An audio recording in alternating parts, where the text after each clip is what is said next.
હર હર મહાદેવ બધા મિત્રો આજે આપણે આવી ગયા છીએ તબેલામાં જૂનું જે બધું વાયરિંગ હતું ને એ બધું બળાઈ ગયું છે એટલે એને આપણે નવું વાયરિંગ નાખવાનું છે. તો આપણે વાયરિંગ અને બધું લાવી દીધું છે. હવે આપણે વાયરિંગ જો ને નવું નાખવું છે એટલે જૂનું બધું કાઢી નાખવાનું છે. એમાં આપણે ઘણું બધું વાયરિંગ જૂનું જે હતું એ બધું કાઢી નાખ્યું છે અને એની જે લાઇટો જે બધી હતી ને જૂની એ બધી કાઢીને આપણે એમાં નવી લાઇટો નાખવાની છે. જે જૂના ગ્લોબ છે ને એ બધા કાઢીને આપણે જે અત્યારના જે નવા ટેકનોલોજીના જે ગ્લોબ આવ્યા છે એ બધા ગ્લોબ નાખવાના છે. અને એ ગ્લોબ કેવા છે, લાઇટ વહી જાય ને તો પણ ચાલુ રહે અને લાઇટ હોય ને તો પણ ચાલુ રહે. લાઇટ વહી જાય પછી થોડાક ડીમ રહે અને લાઇટ ફૂલ થાય એ રીતના ગ્લોબ છે. મિત્રો હું તમને એવું દેખાડું ગ્લોબ. તો મિત્રો આ જે ગ્લોબ છે ને એ આપણે જૂની ટેકનોલોજીના છે. આ આપણે લાઇટ વહી જાય એટલે બંધ થઈ જાય પછી આપણે ચાલુ ન રહે. અને આ ગ્લોબ એવા છે, લાઇટ વહી જાય ને પછી આપણે આ ચાપ આપણે અહીં ચાલુ કરવી તો પણ આ ચાલુ થાય. લાઇટ ના હોય ને તો થોડોક ધીમો થાય પણ થાય ખરો ચાલુ. અને આ ગ્લોબ આપણે ચાલુ ન થાય. આ ગ્લોબને આપણે અહીંયા આપણે ગમે એ અર્થિંગ દેવી ને એટલે ચાલુ થઈ જાય. આપણે આ ગ્લોબને આપણે જોજો અહીંયા આંગળે દાટશું ને એટલે ચાલુ થઈ જાય છે. જોજો તમારે નજર આવે તો ચાલુ મિત્રો જો. અને આ ગ્લોબ ન ચાલુ થાય એ રીતે જો. આ ગ્લોબ ચાલુ નહીં થાય જો. આ ન થાય, આ ગ્લોબ થાય છે ચાલુ. આ ગ્લોબ આપણે લાઇટ ન હોય ને તો પણ ચાલુ રહે અને લાઇટ હોય તો આજથી વધારે અંજવાળું કરે અને લાઇટ ન હોય તો અંજવાળું થોડુંક ઓછું કરે પણ ચાલુ જરૂરથી થાય. એટલે આપણે ગમે ત્યાં લાઇટ ન હોય તો આપણે તકલીફ ના પડે. અને આને જો આપણે ગમે એને આમ થોડુંક પાણીવાળો ભીનો હાથ અડાડો ને તો પણ ચાલુ થઈ જાય. આપણે એવું આને જરૂરી નથી. આને અર્થિંગ મળવો પડે મિત્ર.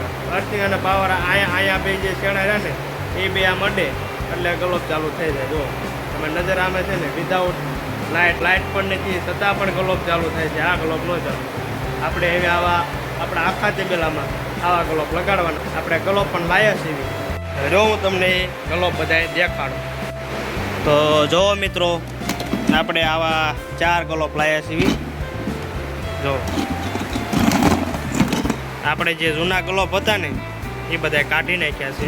અને જૂના ગ્લોબ રહ્યા ને એ સાઇઝમાં પણ નાના છે. જો આ જૂનો ગ્લોબ છે અને આપણે આ નવા ટેકનોલોજીના નવા 4 ગ્લોબ લાવ્યા છીએ. જે આપણે 4 જગ્યા લગાડવાનો છે. એક અહીંયા લગાડવાનો છે, એક અહીંયા લગાડવાનો છે, એક અહીંયા અને એક અહીંયા. એટલે 4 ગ્લોબ આપણે લાગી જાય. એમાં શું છે ને મિત્રો, અમારે અહીંયા 7 વાગે ને એટલે લાઇટ વહી જાય છે. અને 7 વાગે ઘણું ખરું અંધારું હોય છે. તો અંધારામાં તબેલામાં કામ કરવાનું એ મજા ન આવે. એટલે આપણે બચી લઈને બેવું પડે. એટલે આપણે એ બધી મુશ્કેલી ન રહે ને એ માટે આપણે નવી ટેકનોલોજીના નવા 4 ગ્લોબ લાવ્યા છે. જે લાઇટ ના હોય ને તો પણ ગ્લોબ થાય. અને આ ગ્લોબમાં ચાર્જિંગ તમારે લાઇટ ના હોય ને તો 3 કલાક ચાલે. એટલે આપણે આવા ગ્લોબ લાવ્યા છીએ. અને જે જૂનું વાયરિંગ છે ને એ બધું કાઢવાનું છે અને નવું વાયરિંગ આપણે નાખવાનું છે. તો આપણે વાયર પણ ઘણો બધો લાવી નાખ્યો છે. તો હું તમને એ વાયર પણ દેખાડું. જો આપણે કયો વાયર લાવ્યા છીએ ને. જો આપણે આ વાયર પણ લાવ્યા છીએ અને જૂનો વાયર બધું આવો હતો એટલે આ વાયર બધું આપણે કાઢી નાખવાનું છે. જો અહીંયા પહેલાં આપણે જો આવી લાઇટો લગાડી હતી. જ્યારે લાઇટ ના હોય ને ત્યારે આપણે આને ચાલુ કરતા. પણ આ આપણે 6 મહિના આવેલી ને ત્યાં બધી ફેલ થઈ ગઈ. જો પછી થતી નથી એટલે આપણે એને ઉપયોગ નહોતા કરતા. આ જો પંપ ઉપર આપણે હાંકતા હતા. પંપનું જો ચાર્જરનું દોરડું એનાથી આપણે કટકા કરી આમાં આપણે પંપમાં ભરાઈ દેતા. એટલે આનો આપણે ઉપયોગ કરતા હતા. હવે આ બધું ઉડી ગઈ છે. આ લાઇટો બધી ચાલુ નથી થતી. અને આ જૂનું બધું વાયરિંગ છે એ બધું આપણે કાઢીને અને હવે આપણે જ્યાં નવું વાયરિંગ લાવ્યા ને આ વાયરિંગ આપણે નાખવાનું છે. બધું વાયરિંગ જો ને એ બધું કાઢવાનું ચાલુ છે. અને આ બધું આપણે આ કાઢી અને બધું નવું નાખવાનું છે. આ જો આંક્યા છે ને બધું આવું આ બધા પંપમાં ભરાવ એટલે ચાલુ થતું. પણ હવે બધું નથી ચાલુ થતું. એટલે આપણે જૂનું વાયરિંગ કાઢીને નવું વાયરિંગ નાખવાનું છે. તો હાલો આપણે બધું નાખી દઈએ મિત્રો.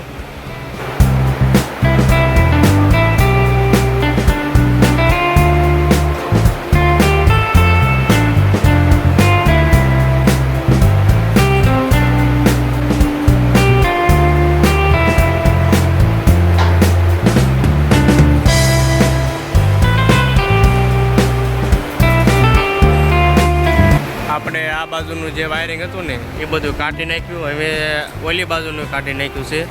હવે આપણે જે વસાળે જે વાયરિંગ રહ્યું ને આ વૈદનું જે બીજું બધું એ બધું આપણે કાઢવાનું છે. તો ચાલો એ બધું કાઢી નાખ્યું આપણે.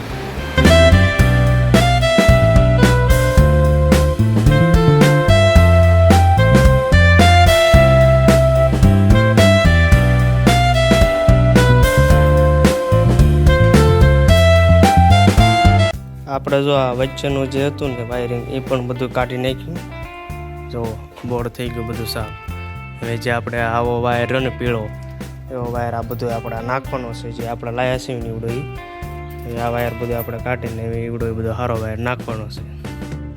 આ આપણે જો જેટલો વાયર જોતો નહોતો ને એ બધું કટિંગ કરી નાખ્યો છે માપ લઈ લઈને. એમ બધું આપણે ઉપર બધું ફિટ કરવાનો છે. તો બધું ફિટ કરી વાળવી.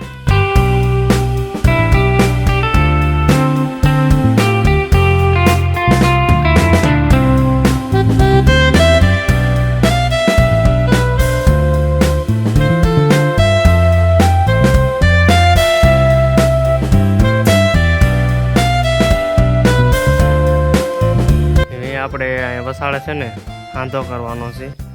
તો આ જે વાયર રહ્યો ને કટકો એ આપણે અહીંયા ઉપર આપણે હાંધો કરીને આગલો પાટો આપણે અહીંયા વાયર લંબાવવાનો છે.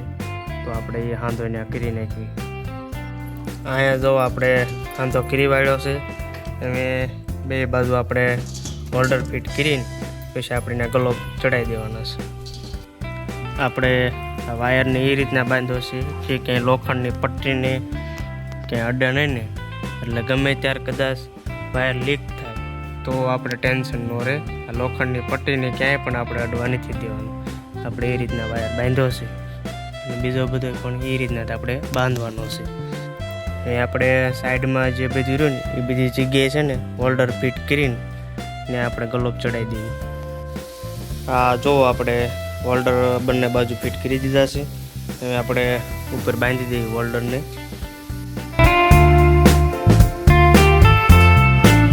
આપણે આમાં ગલોબ પણ ફિટ કરી દઈએ.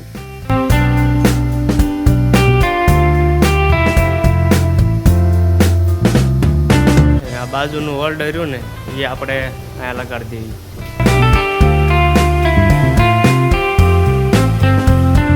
હવે આપણે અહીંયા ગલોબ લગાડી દઈએ.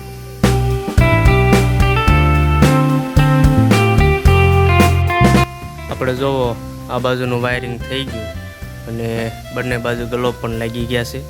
હવે આપણે આ બાજુનું વાયરિંગ કરીને આ બાજુ પણ ગલોબ લગાડી દઈએ. તો એના વાયરિંગ માટે આપણે જો નીચે આ વાયર કટિંગ કરીને જ મૂકેલો છે. આ આપણે ઉપર લગાડવાનો છે. આ જો આપણે બીજી બાજુ પણ વાયર ચડાવી દીધો છે. હવે વસાળા છે ને આપણે હાંધો કરવાનો છે. તો હાંધો કરી વાળવીને અહીંયા આપણે જો હાંધો કરી વાળ્યો છે. હવે બંને બાજુ આપણે ગલોબનું બધું કામકાજ ફિટિંગ કરી દઈએ. આ બાજુ પણ આપણે હોલ્ડર નવા લગાડી દીધા છે. હવે આ આપણે ઉપર બધા ફિટ કરી દઈએ.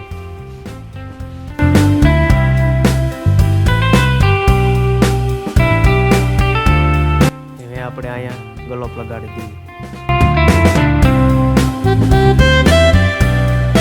હવે આપણે આ હોલ્ડર રહ્યું ને એ આપણે અહીંયા લગાડવાનું છે.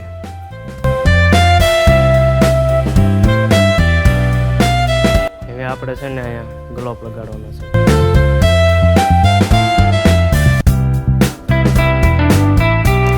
મિત્રો આપણે ફાઇનલી બધું જ આપણે વાયરિંગ કમ્પ્લીટ ફિટિંગ કરી વાળ્યું છે. અને હવે આપણે આ જો આ લાઇટ જાય ને તો પછી આપણે અહીં ચાલુ આપણે કરવી એટલે ચાલુ થઈ જાય. અત્યારે તો લાઇટ છે એટલે જો ચાલુ થઈ જાય છે. તો થઈ ગયા. આ બાજુના પણ જો તમે થઈ ગયા ને ચાલુ. હવે આને આપણે લાઇટ કદાચ ન હોય ને તો ચાલુ તો થાય પણ થોડા ડીમ થાય. પણ આપણે અંધારામાં કામ ના કરવું પડે. તો મિત્રો આપણું આજનું બધું તબેલાનું લાઇટ ફિટિંગનું કામ જો ગમ્યું હોય તો લાઇક શેર અને સબસ્ક્રાઈબ જરૂરથી કરી દેજો મિત્રો. તો સારું મિત્રો, જય જવાન જય કિસાન.